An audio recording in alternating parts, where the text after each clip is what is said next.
దుష్టుండొకడు బలెంబుని గృచ్చెన తండ్రి ప్రక్కలోన.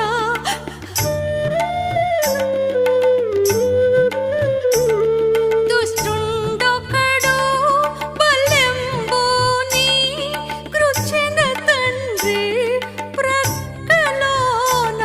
గృచ్చెన తండ్రి ప్రక్కలోన.